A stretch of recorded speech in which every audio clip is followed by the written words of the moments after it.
baca. Mari membaca.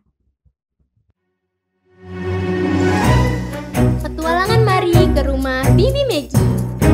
Setelah membeli beberapa kebutuhan makanan, mereka bertiga pergi meninggalkan swalayan, lalu menuju ke danau dekat rumahnya. Bubu mengajak Mari dan Pipi untuk melihat perahu yang ada di tepi danau.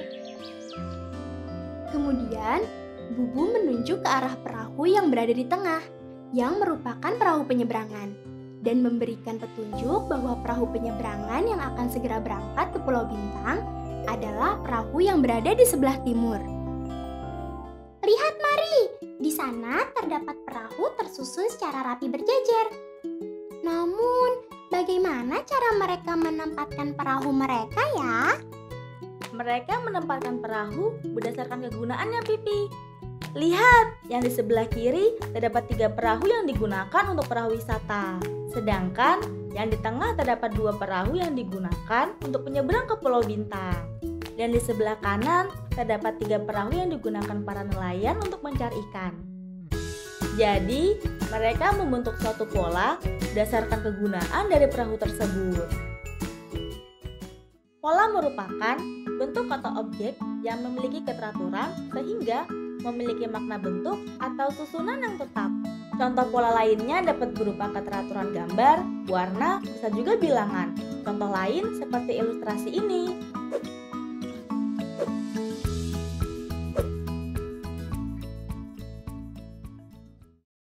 Lalu, bagaimana cara kita menentukan susunan dari suatu pola?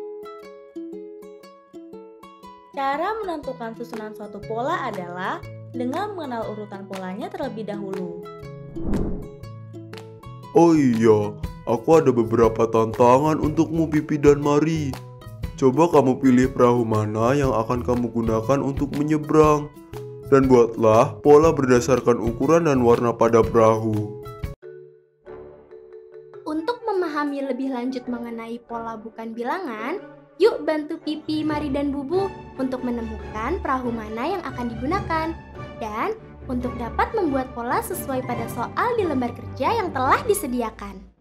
Setibanya di rumah, sekarang yang harus dilakukan Mari dan Pipi adalah memindahkan barang-barang beserta bekal makanan yang telah ia beli untuk dimasukkan ke dalam koper. Melihat barang-barang dan kebutuhan bekal makanan yang akan dibawa, Pipi dan Mari menyiapkan 2 buah koper. Diketahui, setiap koper memiliki kapasitas maksimum sebesar 100 ons. Terdapat kebutuhan dan barang milik Mari dan Pipi yang akan dimasukkan ke dalam koper. Sehingga, Mari dan Pipi perlu memilih untuk menyusun barang mana saja yang harus dimasukkan pada koper supaya dapat tertata rapi dan memenuhi muatan. Pada permasalahan yang terjadi, ketika ingin menentukan jumlah muatan dari beberapa barang, penyertaan, ataupun penggabungan yang biasanya ditandai dengan kata hubung, dan teman-teman dapat menggunakan operasi penjumlahan. Sebagai contoh, Mari akan menentukan jumlah muatan pakaian Mari dan pakaian Pipi. Sehingga yang harus dilakukan Mari adalah menjumlahkan berat pakaian Mari dan pakaian Pipi. Total muatan sama dengan berat pakaian Mari ditambah pakaian Pipi sama dengan 49 ons ditambah 35 ons. Maka langkah-langkah penyelesaiannya yang pertama, nilai puluhan dari 49 adalah 40. Dan nilai puluhan dari 35 adalah 30. Sehingga jika kita menambahkan puluhannya, didapatkan 40 ditambah 30 sama dengan 70. Yang kedua, nilai satuan dari 49 adalah 9. Dan nilai satuan dari 35 adalah 5. Sehingga jika kita menambahkan satuannya, didapatkan 9 ditambah 5 sama dengan 14. Yang ketiga, jumlahkan 70 dan 14 sehingga didapatkan 70 tambah 14 sama dengan 84. Sehingga didapatkan 84 ons. Sedangkan pada permasalahan operasi pengurangan dapat dilakukan untuk beberapa hal seperti pengurangan muatan, penghilangan beberapa objek, usaha untuk mengecilkan nilai, atau mencari sisa. Sedangkan pada permasalahan operasi pengurangan dapat dilakukan untuk beberapa hal seperti pengurangan muatan, penghilangan beberapa objek, usaha untuk mengecilkan nilai, atau mencari sisa. Sebagai contoh, pada suatu pesta, tuan rumah menyediakan 50 porsi makanan. Pada saat acara, terdapat 38 orang yang hadir. Berapakah sisa porsi makanan yang ada?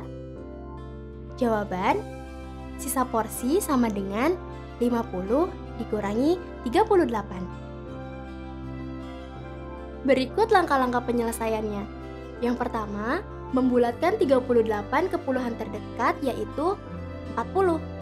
Ketika membulatkan 38 ke 40, teman-teman meminjam angka 2. Yang kedua, mengurangkan 50 dengan 40, yaitu 50 dikurangi 40 sama dengan 10.